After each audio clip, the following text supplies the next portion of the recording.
BRS MLA Kaushik Reddy Serilingampally MLA Arikapudi Gandhi మధ్య dialogue వారు ముదురుతోంది. మరోసారి కౌశిక్ రెడ్డిపై తీవ్ర స్థాయిలో ఫైర్ అయ్యారు అరికపూడి గాంధీ. తనపైనే కౌశిక్ రెడ్డి సవాల్ చేస్తారా అని నిలదీశారు. తాను ఎవరికి భయపడబోనని స్పష్టం చేశారు. తాను ఇప్పటికీ బీఆర్ఎస్ ఎమ్మెల్యేనే అని ఆ విషయాన్ని స్పీకర్ చెప్పారని తెలిపారు. సీనియర్ ఎమ్మెల్యే అయిన తనను కౌశిక్ రెడ్డి లాంటి వారు ప్రశ్నిస్తే సమాధానం చెప్పబోనని కేసీఆర్ మాట్లాడితే చెప్తానన్నారు. మరోవైపు అరికపూడి గాంధీ కామెంట్స్ కు కౌంటర్ ఇచ్చారు ఎమ్మెల్యే కౌశిక్ రెడ్డి. పూటకో పార్టీ మారిన వ్యక్తినే బ్రోకర్ అంటారని తెలిపారు. ఒక పార్టీ జెండాపై గెలిచి మరో పార్టీ కండువా కప్పుకున్న వ్యక్తినే నిజమైన బ్రోకర్ అన్నారు కౌశిక్ రెడ్డి.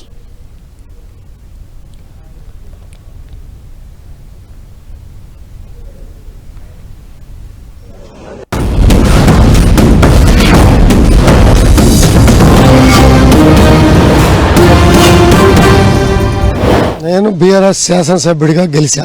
మీ అందరూ కూడా తెలుసు, మీ అందరూ కూడా వాయిస్ తీసుకున్నారు. ఒక బ్రోకర్కి నా కొడుకు వచ్చి సీనియర్ శాసనసభ్యుడి ఇంటికాడ టీఆర్ఎస్ జెండా ఎగరేస్తాను అంటే అర్థం ఏమిటి?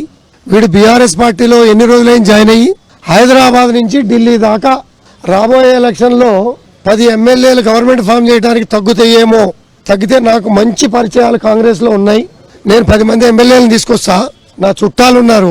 హైదరాబాద్ నుంచి ఢిల్లీ దాకా బ్రోకరిజం చేసినటువంటి బ్రోకర్ నా కొడుకు నా మీద సవాల్ విసిరితే సీనియర్ శాసనసభ్యుడిగా చేతగానివ్వండి. ఇంతకన్నా గొప్పగా అడవులలో తిరిగా 10 సంవత్సరాలు నా సర్వీస్ ఎలా ఉంటుందనేది కూడా నా ప్రజలు చూశారు. గాంధీ అనే పేరు పెట్టుకున్నా. ఈ నా కొడుకు కోసం 10 రోజులు గాంధీ అనే పేరు కూడా పక్కన పెట్టి వాడు నేను తేల్చుకుంటాం. గౌరవప్రదమైనటువంటి కేసీఆర్ గారు మాట్లాడితే సమాధానం చెప్పాలి. బ్రోకర్ నా కొడుకు సమాధానం చెప్పాలి. నేను ఆ నా కొడుక్కి నాకు మాటల యుద్ధం నడుస్తూ ఉంది. ఇప్పుడు చేతల యుద్ధం చూపిస్తా. మరి పూటకో పార్టీ మాడేటోడు బ్రోకరా?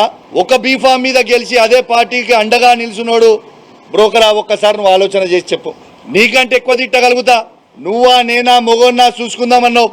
నువ్వు 65 ఏళ్ళు 70 ఏళ్ళ ముసలోనివి, నేను 39 ఏళ్ళ యువకుని. మరి నేను రెచ్చిపోతే ఎట్లుంటుందో ఒక్కసారి నువ్వు ఆలోచన చేసుకో అని చెప్తా ఉన్నాను. పూటకో నిమిషం మారే బ్రోకర్వి నువ్వు. ఎలా కంచెలేసి ఎలా మీరు నన్ను ఆపిర్రు.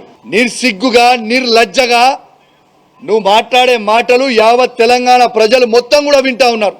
అసలు నువ్వు బీఆర్ఎస్ బీఫామ్ మీద గెలిచి కాంగ్రెస్ పార్టీలో చేరనికే నీకు సిగ్గు అనిపిస్తలేదాయా? ఎట్లా ఈ కష్టకాలంలో పార్టీ వదిలిపెట్టి పోవాలనిపిస్తా ఉంది?